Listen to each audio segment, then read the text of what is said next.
Coming soon to own on YouTube and Twitch. This is the scariest jump scares in horror. Now, I'm not gonna lie. It is currently, hold on. It is currently 3:23 a.m. while I'm reacting to this, so I might get scared shitless. But let's fucking. Hello everybody and welcome back to a brand new video. So before we start yapping about some movies and some jump scares, I would like to say that in the past it sounds like I've been blind hating on jump scares, and honestly that is not the case. But when I have talked trash about jump scares, it's one type of jump scare in particular.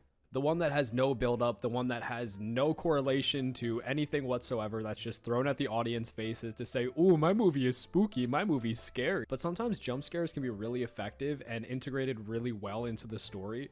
And yeah, I'm not an overall jump scare hater, I just really hate the cheap, stupid ones. And honestly, there might be some cheap ones on this list. I am going based off of public opinion, and then I'll also throw in some of my favorites as well. But honestly, the scariest jump scare so far is that you're not using a VPN right now. That's where our sponsor for I already am using one though. I'm not gonna lie. Good ad placement though. I'm not gonna lie. introductions to being jump scared is thanks to my now deceased grandmother. That was kind of a crazy way to introduce her, but Very crazy. For some reason, she sent an email to us that had this video right here. It might. Oh my god. I'm not gonna lie, bro. If you haven't seen this video, yeah, you ain't have a childhood for real. This shit went triple platinum on YouTube, bro. This shit was iconic. I remember I was on the bus and niggas showed me this video. This shit had me dying. Look familiar, and I'm not gonna lie, it kind of scarred me for the rest of my life. Literally everything I watched on the internet after that I assumed was just gonna be a jump scare. So this is just an honorable mention right here, Ghost Car. And also really quickly, there probably will be spoilers in this video for the movies that I'm talking about, so be wary. Weary? What's the word? All right, so let's get into it. So we can't talk about jump scares without this is Quiet Place, The Conjuring, It, Halloween. I think this is another Conjuring movie. I'm pretty sure I watched like majority of these movies. So I'm chilling on the spoilers. introducing possibly the first one ever recorded in history and put to film. That would be from the 1942 film Cat People, the bus scene. So this isn't super crazy compared to what we have now. The jump scares these days are just insane. But back in the day, I guarantee this probably killed a few people. The audience wasn't really This picture, hold on. insane. But back in the day, I guarantee This picture is exactly why I want to go back in time. Like, imagine I go back to like the 1700s, and I feed a nigga a talkie. Like, what would happen? I feed this nigga a talkie and a McDonald's Sprite. I just want to see the reaction of what would happen.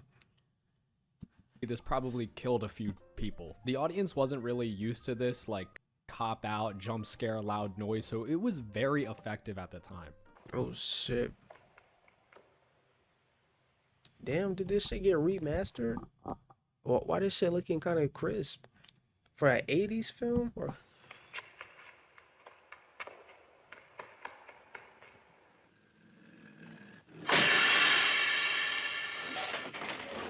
She thinks she's being followed, there's no score, it is quiet, and you assume that there's someone following her who's gonna come out and then that's gonna be the scare, but no, a bus. So not only was it a jump scare, it was almost like a humiliation type of thing where if you got scared by it, like, bro, you just got scared by bus brakes, really? So in that aspect, it was definitely ahead of its time and obviously needs to be on this list.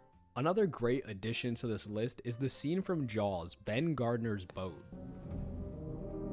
I love Jaws.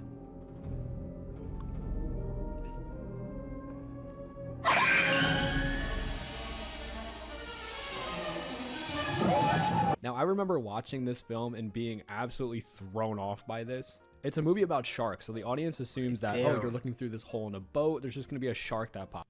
Yeah, I'm not gonna lie.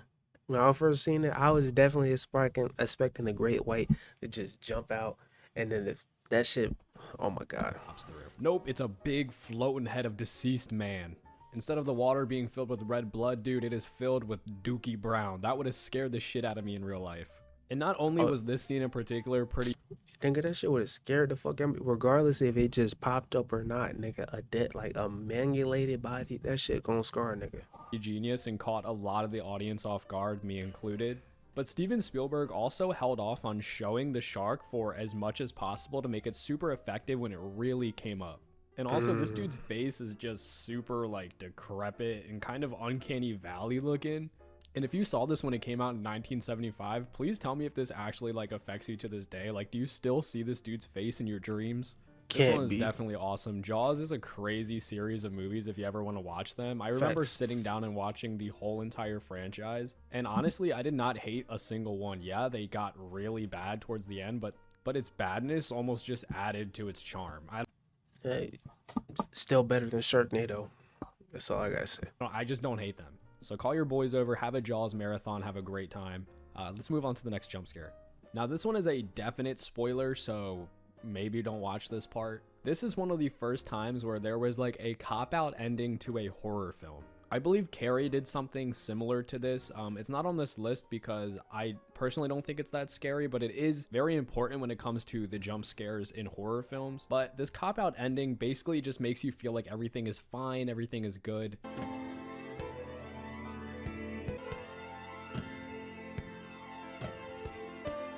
Oh my god.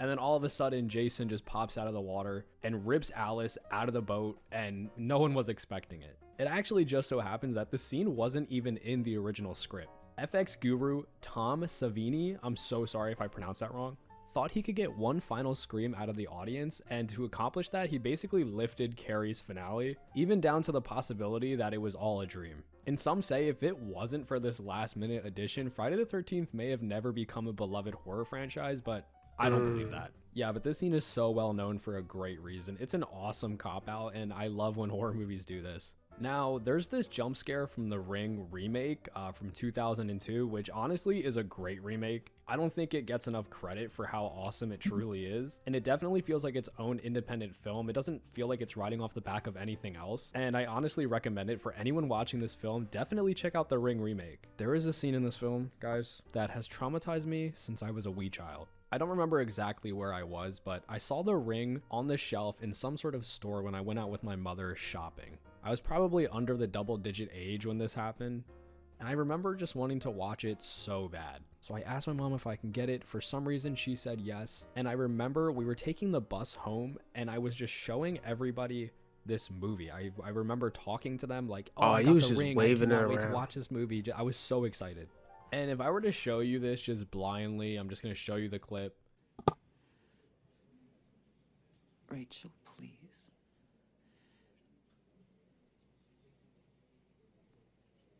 I saw her face.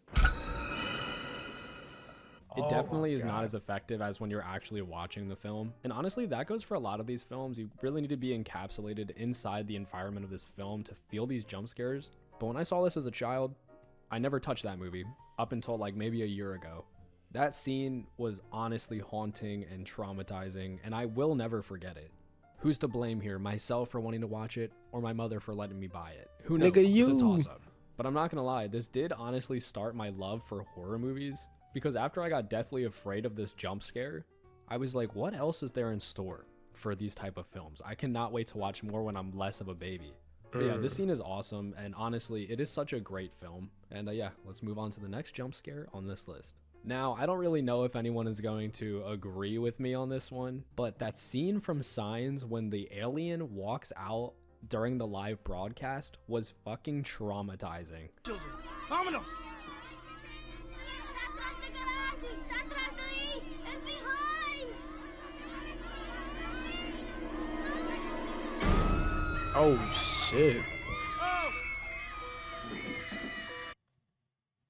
And watching it now, it's definitely not as scary, and it's honestly kind of a little bit goofy.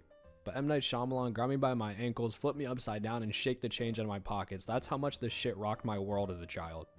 The mockumentary style, the found footage aspect of it, I wasn't really used to it as a child, and it definitely bumped it up a few notches. I'm not gonna lie, found footage where like that bitch is like shaking like a found footage where that shit, the camera is shaking like somebody who's not never held, but not a professional camera person is holding the camera. That shit makes it more like crazy because it's like their hand is just naturally shaking. And it's like when they pan the shit, it makes it when it comes to feel like horror. you're actually I there. kind of thought this was real. I was a stupid kid though, so I fell down the stairs and I got stitches on my forehead. That honestly might explain all. So yeah, I don't really know if you guys agree with me on this one. I'm adding this as like a personal choice. But Signs is a sick movie. Everyone should check it out. Now this is a huge spoiler for Lake Mungo. So if you haven't seen Lake that, Mungo. don't watch I this part haven't unless seen you it. don't care about spoilers or whatever. This one I I don't actually care. experienced recently. It was Alice's phone footage. Do anything. Oh hell no.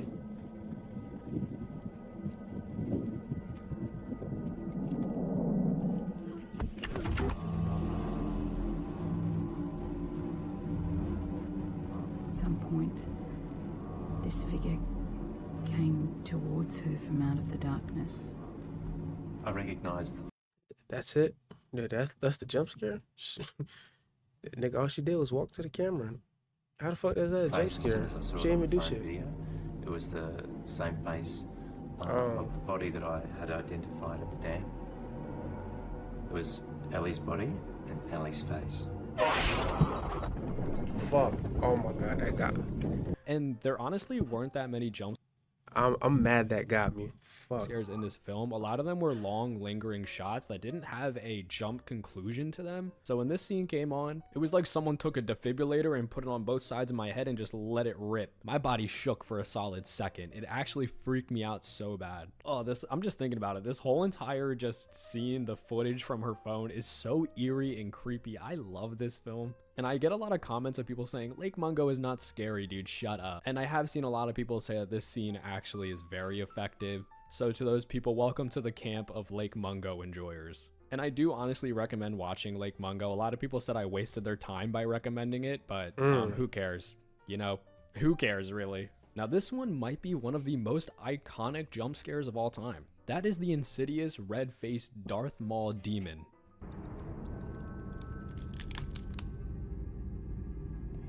It said Dalton.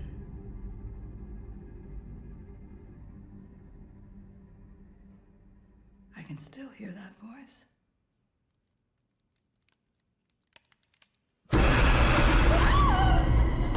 There isn't much to say about this. It's honestly amazing. James Wan killed it with this film, and this might be the most effective.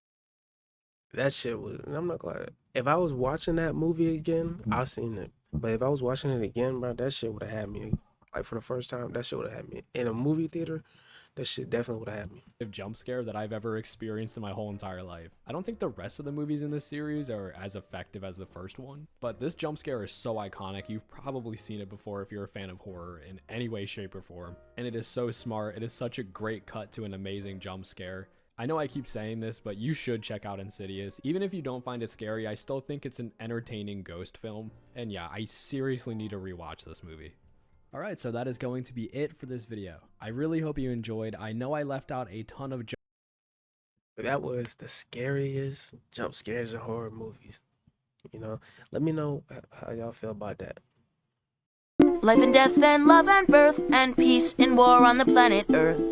Is there anything that's worth more than peace and love on the planet Earth? Whoa, come on and sing it with me. Sing? The words relate to the key. Key? If it's a pattern, then just repeat after me.